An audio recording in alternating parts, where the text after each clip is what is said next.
All right, it's 12 o'clock and good afternoon, all. Welcome to the Iowa Learning Farms Conservation Webinar Series. I'm Matt Helmers at Iowa State University, Department of Ag and Biosystems Engineering, Director of the Iowa Nutrient Research Center, and faculty affiliate with the Iowa Learning Farms. Sorry I missed you last week on the webinar, but was in St. Louis, and so excited to be back today and talking about hearing about, I'm not going to talk about it, obviously, but we have Sarah Noggle from The Ohio State University talking to us about an important topic of stress, and in her title, Sometimes the Shield is Not Enough.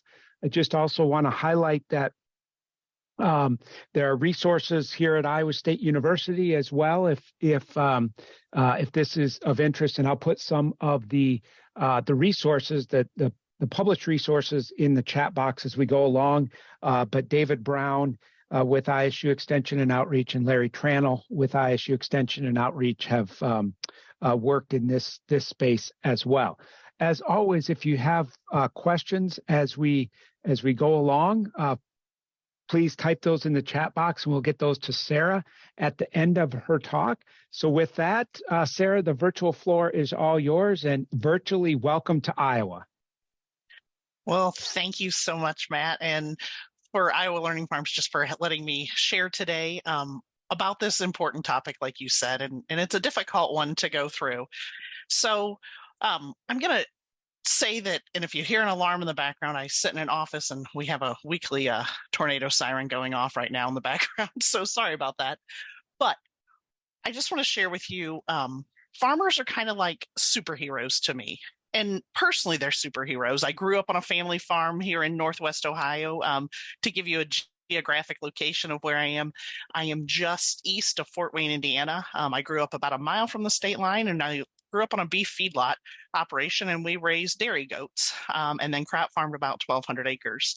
And then I decided as I left for college, I wanted to be a veterinarian, and my family laughs at me, but I wanted to go and be that veterinarian and go somewhere like San Francisco and be a small animal vet. But I ate my words and came back and married a farmer locally and moved back to the county I grew up in and taught high school agriculture for 13 years. And so I've just been with Ohio State University Extension for about 9 years. So that's kind of my background. But just sharing this topic is one as I rolled into Extension that they said we weren't talking about. So farmers are definitely like superheroes. Like I think of Superman or Wonder Woman when I think about that. But sometimes there's this thing that jumps in like kryptonite. And how do you mix all that up and talk about that conversation? And so today we'll talk about that, share some of the hard topics that maybe might make you a little uncomfortable, but that's the goal today. So hopefully we'll talk about how did we get here, where are we going, what is stress, and how can you help and be that listening ear to your neighbors. And I always say being that good neighbor is the key to come out of this conversation today. And then what are some of those resources that you can use? So I'm probably speaking to the choir when I share some of these facts, but we all know farming can be hard on the body, and we can see that via recent data. The CDC reported that workers die from a work-related injury, resulting in a fatality of 21.4 deaths per 100,000 workers. And when you think about that, when we step into our farm, whether it's large or small, there's little separation from that work and that family life. That front kitchen window might be the window of the office, might be looking out into that field or out into the livestock pasture. And so sometimes there's little separation from that work and family. The other thing we know is transportation are the number one cause of death, transportation accidents on farms. We also know that farmers are often isolated from social networks. And so they like that at times, but sometimes when you need to reach out in a stress situation, it's hard to do that. We know health-wise, farmers have high rates of ulcers, heart disease, hypertension, and nervous disorders. And on our family farms, 75% of farmers can easily assess opioids. And then we know if you're from a rural community, no matter where you are in the United States, that rural mental health resources may be absent or lacking. And so it's not a conversation that we talk about often. So I want you to do something, and you can share in the chat box or just grab a piece of paper. I want you to think about for 30 seconds. I want you to either type or write as fast as you can. Write down how full is your plate right now. Think about what are those obligations that are putting stress on your life, those tasks, those problems, or those other stresses in your life, and just make a list. So either share in the chat box or write that down, and I'll give you 30 seconds.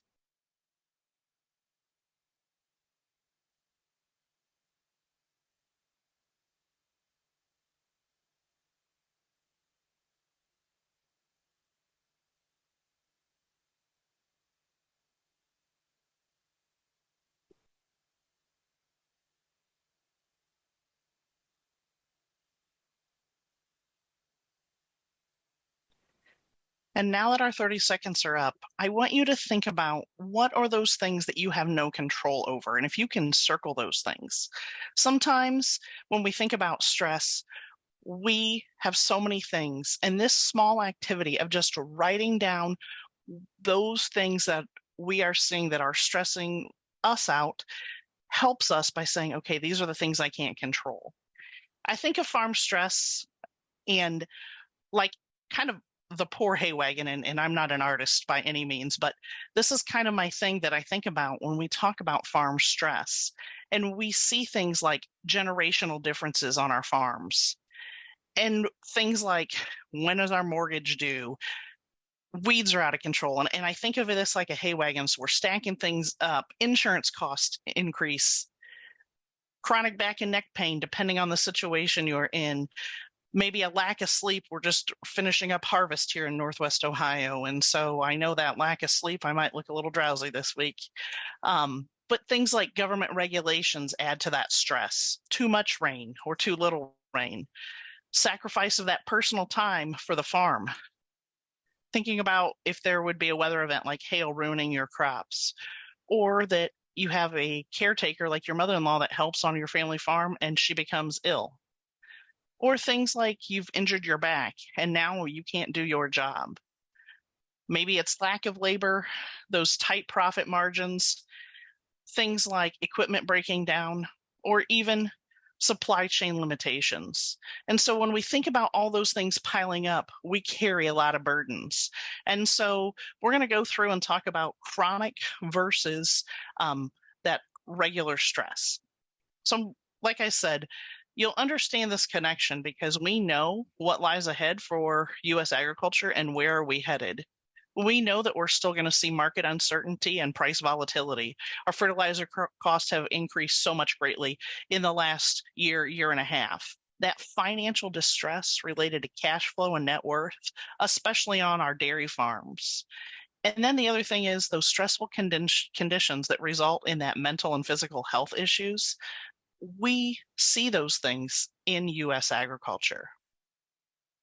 But I think we look at those barriers that are hard to talk about. Things like attitudes and perceptions are a barrier. Stigmas, in our small towns and our rural communities, everybody knows everyone. And so that stigma of, if I need to reach out, how do I do that? Because maybe it's that person that's going to cash rent that land out from underneath me because they saw me trying to talk to someone. Or I'm that farmer who I'm feeding the world, and how do I reach out and get help? And so things like accessibility and availability are difficult. Sometimes it's that insurance, that cost, or the lack of insurance coverage that you won't reach out. So that's another barrier. And then social networks and support systems are sometimes not always there. And so when we think about that, all those things pile up, and sometimes why people don't reach out. The other thing that we see on our farms is that that generational difference. And so whether you're a builder generation, a baby boomer, a Gen X, millennial, Gen Zs, we look at those differences on how we cope and work through things. And so just that added stress on farms makes it difficult. There's this other thing that maybe you've heard of or maybe you haven't, but it's called the agrarian imperative. And it's one of those things that it's a philosophy that Dr. Michael Rossman, who's actually a fourth generation farmer, but he's additionally a clinical psychologist, shared that information. And he said that farming is in your genes. It's hard to argue with that gene. And so he shares that there's definitely historical evidence that domesticating animals, cultivating the land to produce food and shelter, allow for human survival. According to Rossman, his agrarian imperative study of genetic and anthropological evidence suggests that when you acquire land to produce things, it's inherited, it's encoded into your genetic material. With that unique perspective, he explains that the genetic link between farmers and their land is what the potential loss, whether it be financial or eminent domain, can do to stress. Rossman said there has to be some understanding or explanation as to why farmers cling so desperately to their land or their livestock when there's a threat to losing it. Probably a dozen years ago, he quotes, I began to look at the idea that humans are like territorial animals, he said. Humans mark their territories differently, such as legal descriptions and fences. It is a basic drive to raise food essential for life. This agrarian imperative holds that farmers are definitely clinging to their land and resources, their protection, their water, their equipment, all things essential to maintain the farming operation or to survive. That loss of land to a farmer is so detrimental because of the tremendous guilt associated with it that if you're the generation to lose the farm, quote unquote, Rossman said, you'll not be able to pass along this farm to your descendants. It's a very desperate situation, and farmers will do whatever it is needed to keep that land. I always said that sometimes on our family farm, those animals ate before we ate. And I think sometimes they were more well cared for than what we were as kids at times. And it's not like we had a bad life, but it was just those were some of those rules. Rossman shares again that farmers need to look at behavioral health as something to be managed similarly to their land. They should take care of themselves so they can invest and be a successful farmer. And sometimes this means getting help despite these social stigmas I shared before. What do the personality factors of a successful farmer look like? You can share those in the chat box, but we see things that emerge in several areas. The desire to cling to that land despite adversity, tendency to trust your judgment, you rely on resources, you tend to take risks, you have the capacity to work alone or work as a team. Those characteristics, they help make farmers, but they also work against us in times of stress, and they often do not reach out when they are in trouble. So as we go through, he shared with some of his research on Makaska County Dutch heritage that they said there was interesting similarities between our county and the Netherlands. He shared that the Netherlands farmers were well aware of the necessity to hang on to the land. Even recently, some of them have come to the United States to operate dairy farms. That small county in the Netherlands is the second largest exporter of vegetables of any country in the world aside from the U.S. He said they have a powerful capacity to produce food, and they do this while being 800 miles south of the Arctic Circle. They've developed their own technology. They have a high suicide rate, though, among farmers in that area. There's going to be a lot of strife for farmers losing the land to all kinds of things, they said. They're difficult events for farm people. They don't want to lose their land, and they know that they will have to compromise, but it's so hard. And so Rossman concluded it's not in the farmer's nature to give up their land. Instead, it's in their nature to produce the maximum food to take care of the land. And so when we think about this farm stress, when I showed you that piled up, all of those things sometimes come crashing down, and that's like that kryptonite for my superheroes. Well, I want to go through now real quick. What is stress and how do we look at it? And I think, as we think about those levels of stress, stress is just our body's reaction to a perceived threat or burdensome stimuli or event. And so when I look at this chart that I'm sharing, it's one that starts to make sense when you start to think about things. It starts off that there's this good stress. And so good stress, a little bit of it keeps you on your toes. I think at the beginning of harvest or the beginning of planting season, or when you get a new load of livestock that, you're ready, you're excited, you're invigorated. Maybe it's you're lacking a little bit of sleep, but hey, I'm still okay. I'm on my toes. But sometimes it puts that health tension on you, that stress, especially when you don't learn how to cope with that. You get into this comfort zone. And I share as we come out of harvest, you get 4 weeks in, and this year seems like it's been a long harvest in Northwest Ohio. You get to that fatigue part, and you hit that fatigue area, and that's where your stress goes from that good stress into distress.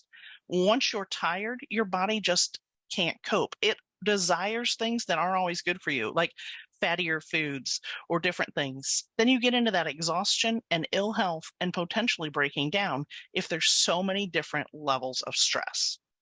So one of the things that I share is being that good neighbor to your farmers in that area. Whether you're farming, I said, we don't do this enough anymore in checking in. And so today, as we look at this awareness, it looks different for every single person, a sign of stress. If you ask my own kids, when mom is stressed, she bites back at them.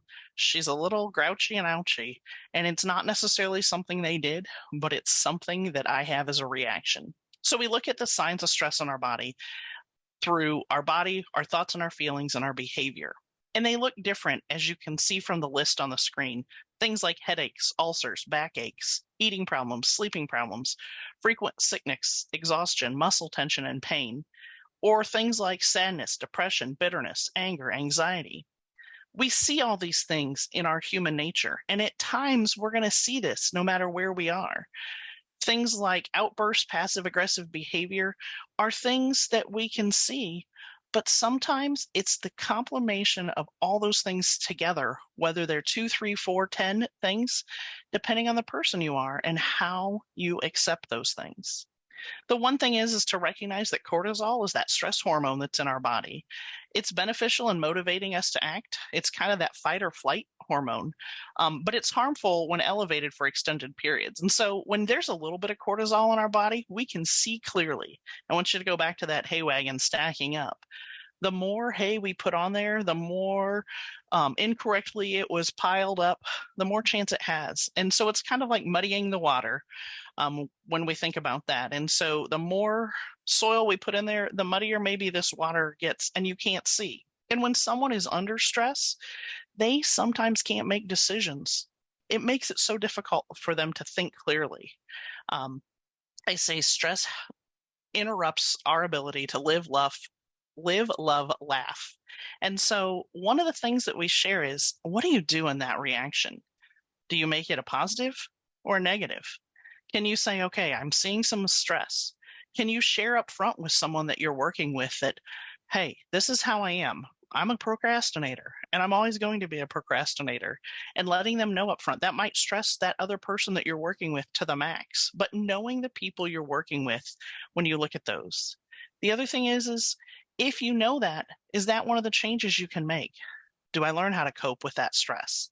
Do I need to seek assistance? At times, it might just be talking to someone. And that's what I share, being that good neighbor. Or you can go the opposite direction and deny that there's anything going on. Delay getting help, self-medicate, self-harm, or suicide. And just at this point, I just want to share that we will talk a few minutes about that topic of suicide. And that's a difficult one. And so if at any point it makes you uncomfortable, feel free to either share with me. I'll stay on and I'll share my cell phone number with you if we need to reach out and talk to you personally. But we will share that little bit. So there are things you can do. There's positive ways to handle stress. But here's the key. You need to find out what works for you. If I sat there in a pesticide recertification class with some of the farmers I work with and said, we're going to all do yoga, I'd probably be laughed off the front of the room, and they would never even come back to my session of pesticide recertification, because maybe that doesn't work for them, but others it might. So it's doing things like taking a deep breath. I share that there's one activity I do, and it's just as simple as when things get heated, when I'm working on the farm, or when I know I'm stressed here at the office, I trace my fingers and I go up and I breathe in, and then at the top of my finger, and as I'm tracing the opposite hand, I hold my breath and I breathe out, and I breathe in And then I hold my breath at the top of my finger and trace down and then breathe out. And doing that along your 5 fingers helps you pull in some of that good oxygen, gets rid of some of that cortisol that has been building up, and just taking that deep breath. And so sharing what works for you is key. The other thing is looking at when that little bit of stress becomes chronic. And so we look for things like changes in routine, and we're seeing this in our family farms, decline of livestock care, poor decision making. Sometimes it's an opposite. If you see a person that's that happy go lucky person and they're really down in the dumps, reaching out to them, an increase in farm accidents or forgetting to do things when there's that chronic stress. Children will show signs of stress. I can tell you that after working and teaching high school agriculture, I could see that stress when there was stress on the family farm in those youth coming into my classes in high school. So other things that we want to make you aware of is that it's better to reach out and find those resources. There are suicide warning signs that you can see sometimes when that chronic stress and when it gets into that ill health and where you could have that breakdown.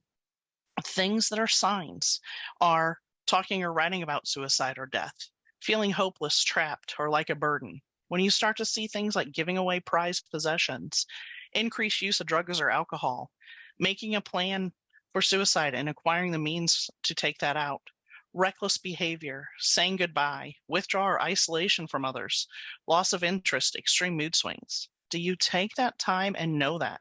I taught a class last week, and the one person said, I finally, after doing this and listening to you one time, started to identify those high stress. And at one point, I was looking at my husband, and he was running across the barnyard because we figured out that that's one of his stress signs. And so helping those to see what are those stressors. So being that good neighbor and being able to listen, I think communicating in stressful situations is key. Sharing that things like, what do you say? Don't insert yourself into someone else's story. Say you. I care about you. Okay, you can use the word I, but I care about you. You are not alone. Several farms are in similar situations. Every situation is a little different. Help me to understand yours a little better. Just sharing and opening that door. Have you thought about trying this versus this? The other thing is making a list of pros and cons.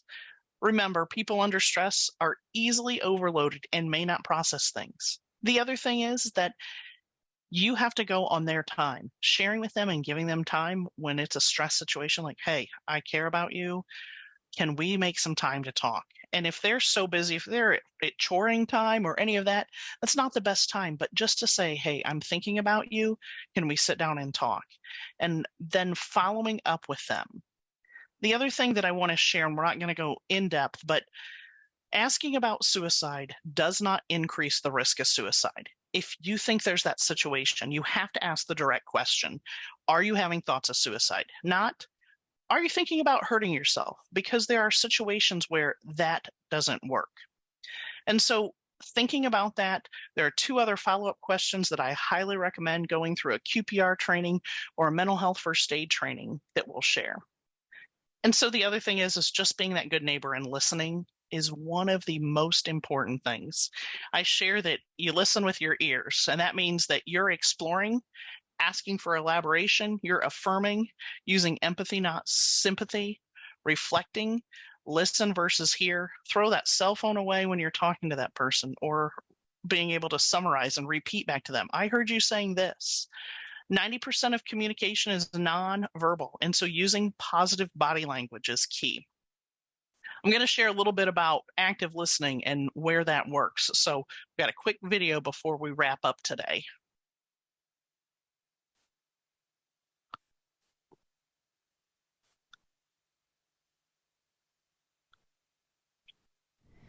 It's just, there's all this pressure, you know? And sometimes it feels like it's right up on me. And I can just feel it, like literally feel it in my head. And it's relentless. And I don't know if it's going to stop. I mean, that's the thing that scares me the most, is that I don't know if it's ever going to stop. Yeah. Well, you do have a nail in your head, It is not about the nail. Are you sure? Because, I mean, I'll bet if we got that out of there... Stop trying to fix it. No, I'm not trying to fix it. I'm just pointing out that maybe the nail is causing... You always do this. You always try to fix things when what I really need is for you to just listen. Yeah, see, I don't think that is what you need. I think what you need is to get the nail See, out. you're not even listening now. Okay, fine. I will listen. Fine. It's just... Sometimes it's like there's this achy... I don't know what it is. And I'm not sleeping very well at all. And all my sweaters are snagged. I mean, all of them. Yeah, that sounds really hard. It is. Thank you. Ow! Oh, come on. If you would just... Don't... Try to see things my way. Do I have to... So while there's a little bit of humor in that, listening is sometimes the key, and seeing and being able to recognize those signs and those symptoms. There's a lot of resources out there, and I'll share my slides with you after this presentation. And I want to share that Iowa, you have some phenomenal resources. And so one of the things that I do want to share that is brand new as of this summer, before we wrap up, is the new resource on 988. And so that came out in July of 2022. And one of the things is you used to have to remember being able to call the 1-800, the National Suicide Hotline. Well, this is replacing that. The one thing, it's kind of like a 911 for mental health. And so you can dial 988. The only thing that I can tell you is if you have a cell phone number, for example, my brother has a cell phone number that the area code is a Florida number, but he lives here in Ohio. And so when you see that, it's going to connect you based on that area code. And so reaching out or texting this suicide and crisis lifeline, it's there 24 hours a day. And so being able to reach out is one of the resources that are new for each one of you. You can still use the old crisis text line, the 741-741 number, and text HOPE. And that's free, confidential, and you have some phenomenal resources. A lot of them are listed on your Iowa Farm Bureau that brings a big list, or your North Central Farm and Ranch Assistance Grant, Iowa State Extension, and AgriSafe. But again, reaching out to someone if you are in that situation. It can be a family physician, a nurse practitioner, someone you trust, a spouse, clergy, or pastor to help you make those connections. And so with that, we have a website that I'll share with you as resources. Michigan State has some great resources. But I just want to say that stress is real in all of your lives. There's a point when that stress becomes chronic. Reaching out for additional help might be needed. One thing is, if you're talking to someone, remain non-judgmental. Be that friend and empathetic listener. Take care of your personal health. If you're not there on that farm to take care of it, who's going to do the job that you do if you're not taking care of you? Remember, it's okay to ask for help, and you're not alone in those situations. And so we'll flip through my two quotes. When I is replaced with we, even illness becomes wellness, from Malcolm X. My contact information, and I'll turn it back over to Matt to talk about the CEUs for the Certified Crop Advisors. Yep. If you need a CCA CEU, email Alena Whitaker, ALENAW, at iastate.edu by today at Wednesday, November 16th by 5 p.m. with your name, the name you entered to watch the webinar, and your CCA number. And then want to put a big plug in for the webinar next week. Dr. Jackie Comito will be talking about, can you imagine a healthy river in Iowa? So every Wednesday before Thanksgiving, we have something to get us thinking a little bit more as well. So Jackie's going to talk about that. And Sarah, I want to thank you for your presentation. People, feel free to type any questions that you might have. I really think this presentation is important for all of us, whether we are a farmer or not. I have a feeling some of us related to some of the things you talked about, and certainly that, of course, as an engineer, I'm drawn to graphs, right? But the graph that kind of illustrated, the good stress and the distress, especially as we're coming, we're still in a pandemic. I think all of us have probably felt at different points on that at different times, heck, maybe even throughout, even in the same day. But so I just think it's really important for us to think about all of this. And here we go. Maybe I have a question coming. There is a question whether there's been an increase in suicide rates in rural areas.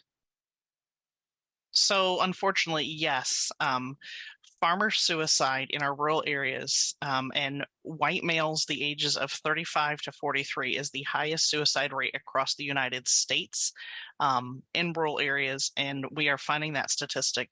That suicide rate has surpassed veteran suicide in the last 2 years.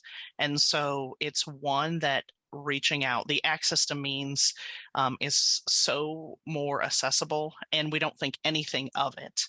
And so that's why this message is important. Thanks for the question. I'm putting the information to some Iowa resources as well in the chat box again, just for those that are on that it pops up right there. And I think that's the main question that we have. And maybe Sarah, you could go back real quick to kind of where they can find information at the Ohio State. I think you had that in there. Yeah, there we go. Okay, there's that. And here